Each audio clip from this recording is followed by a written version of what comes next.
Welcome to Dr. Dispatch Tutorials. Thanks for stopping by. Today's video is going to be one of a three-part series on driver payroll. This first one's just going to be a quick run through to show you just real quick what it does and basically how it does it. So we're going to go into truck dispatch. Already got a load or two in here. Now we're just going to take this and choose a driver and put him on the load. It's letting us know that his CDL has expired, his physical has expired, and of course that will go away when dates are filled in. Driver's on the load, load is now assigned. Sorry about that. So from here, there is two ways to do payroll. The way we prefer people do it is just a natural way built into the system where you take your loads, put your drivers on, and then we're assuming driver pay is set up on the driver already. Take the load and dispatch it. Load mark dispatch, and then at some point as you're working through the load board with your loads, when the load becomes empty, and you can skip loaded and docked, those are optional statuses, but when you mark one empty, you'll see over here there's a driver pay amount now, and it's asking us now for the ending hubometer or odometer on the truck, and we put that in, and the trip's completed, emptied, status is empty, driver pay is here, looks like this. And this driver is set up on a template. He gets 25% of the line haul, 25% of the stops, 25% of the detention, 0 on the rest, and that's all. That's what it did, was took the amounts off the load from the customer rate screen, gave out the predefined percentages to him, pick up, drop, all the information's up here in a record, ready to roll. Easy as that. Once a week when you do payroll, you'll go up here to the menu, open driver payroll, pick your drivers one at a time, and the loads below will be the ones they have not been paid for.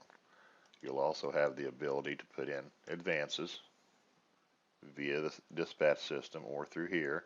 We also can import driver advances from most of the major fuel vendors, Comdata, Fleet One, T-Check, etc. Anyway, once your advances are in, they'll show and you can click to deduct them. We also have a tab to allow you to add expense records back, where you'd add a record. It fills in a lot of the data here for you, and you would put in the receipts that you are paying the driver back for. Let me actually add one in here,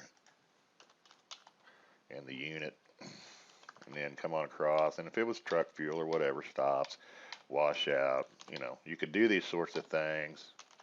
And now this would be mostly for company drivers, not owner ops. They're responsible for their own expenses. And you go on through here, and no, I don't want another, include this expense record with the payroll. So I got loads to pay, I got a reimbursement to give him back. I'm going to calculate it. Gross pay, meaning the total of both of these, no advances to take out, but I am adding $57.50 to his pay. And after I calculate it, we hit print and process. Then we get a pay sheet, basic driver info, summaries for the pay sheet here, the gross pay, meaning the total of all loads, minus any advances, plus any expenses. Both loads are listed out here with his figures and then totaled on the columns. And this is his reimbursement for that pro, where we gave him 35 back for washout, 22.50, and the total. And anyway, everything's here, easy to do, easy to use. You can email these, you can PDF them, print them, and when you're done, you close it. Now you could say no, and this would not process. This would be a dry run on payroll. Nothing would change, nothing would be altered. But I'm going to go ahead and say yes, and these will all disappear. The reimbursements paid, any deductions would be paid, and essentially end up with a settlement number 27 and the amount and date it was done. And you can click that and see how that check was made. Come back from 6 months from now and say, how did we arrive at this amount for this gentleman?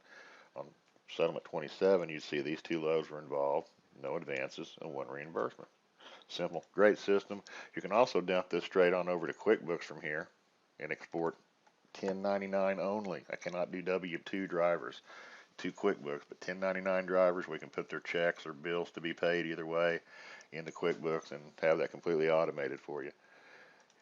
One more thing, we'll peek out each driver. As you highlight them, has to have his pay set up, whether it's a percentage, mileage, flat pay, weight, hourly. And we also offer templates now where you can predefine a template of any sort, and your drivers will be paid according to that template. And you can select a default template for your driver. There again, any of these 6 ways to pay, set them up, put them on the loads, eventually empty the load out, and you've got payroll that easily. Also, I will mention, I'm going to clear out payroll here. I'm going to come back, and instead of emptying the load, you can just hit the button over here and it instantly calculates payroll. This is handy if you're using owner operators, and this basically is going to take your gross pay minus your driver pay. Gross minus driver is your basic profit on the load if it's an owner operator truck. And that's why that button's there, to figure it early. If you don't want to do that, just leave it alone. The system will handle you, take care of your back. When you empty the loads, payroll's figured. All right, we appreciate your interest. Thanks for stopping by. Anything we can ever do to help, email or call us. Thanks.